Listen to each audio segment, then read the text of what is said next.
Assalamualaikum warahmatullahi wabarakatuh. Masih bersama Arif Family 59, media informasi dan edukasi. Informasi kali ini adalah kado bahagia untuk honorer ini. Diungkap BKN usai 850.000 PNS pensiun tahun 2024 mendatang. Kado bahagia untuk honorer yang kini masih berharap segera diangkat menjadi PPPK akan terjadi dalam waktu dekat. Kabar yang sangat ditunggu-tunggu tersebut membahas peluang honorer agar diangkat menjadi PPPK semakin besar usai Badan Kepegawaian Negara mengumumkan masa regenerasi PNS. Perlu diketahui, saat ini PNS di seluruh Indonesia mencapai 3.745.226 orang. Dari jumlah itu, tercatat sedikitnya 851.498 PNS memasuki masa pensiun atau purna bakti pada periode 2023 hingga 2027. Deputi Bidang Sistem Informasi Kepegawaian BKN, Suharmain, memprediksi setiap tahunnya akan ada sekitar 170 ribuan orang yang pensiun dan digantikan dengan pegawai yang lebih muda.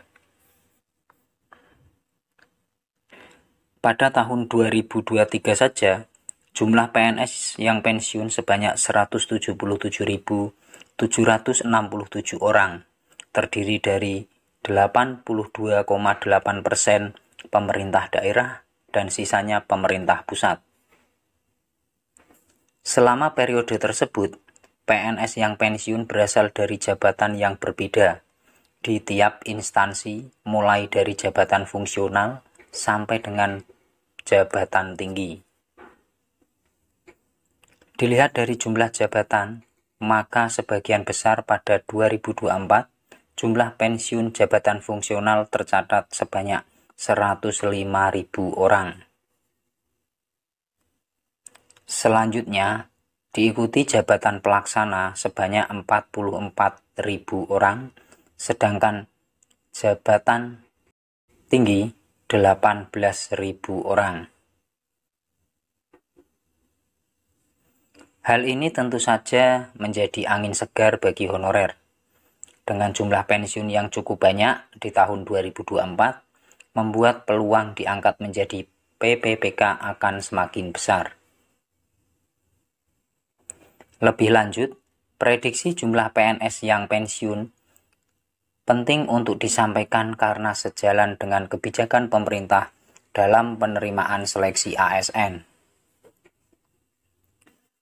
Menurutnya, arah kebijakan penerimaan PNS maupun ASN tak hanya berdasarkan atas jumlah orang yang pensiun, tetapi juga pada keterampilan dan kebutuhan yang relevan di masa mendatang.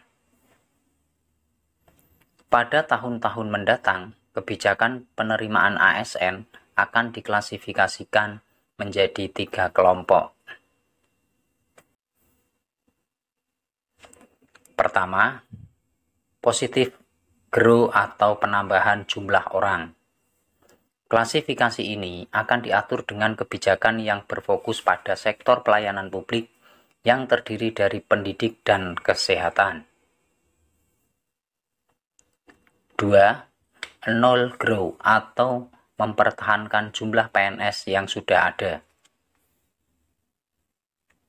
Berlakunya kebijakan nol atau zero growth pada tahun-tahun mendatang hanya diterapkan untuk tenaga teknis fungsional yang akan memasuki batas usia pensiun.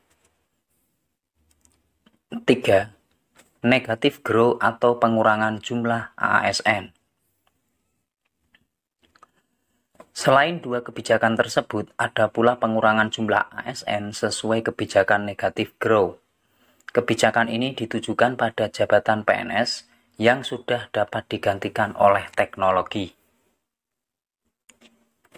Hingga pada tahun-tahun berikutnya, pemerintah akan secara bertahap mengurangi jumlah perekrutan untuk jenis jabatan ini. Demikian kado bahagia untuk honorer usai 850.000 PNS pensiun pada tahun-tahun mendatang. Semoga dengan regenerasi yang terjadi akan dimudahkan diangkat menjadi PPPK dan mendapatkan nasib yang semakin baik. Terima kasih. Wassalamualaikum warahmatullahi wabarakatuh.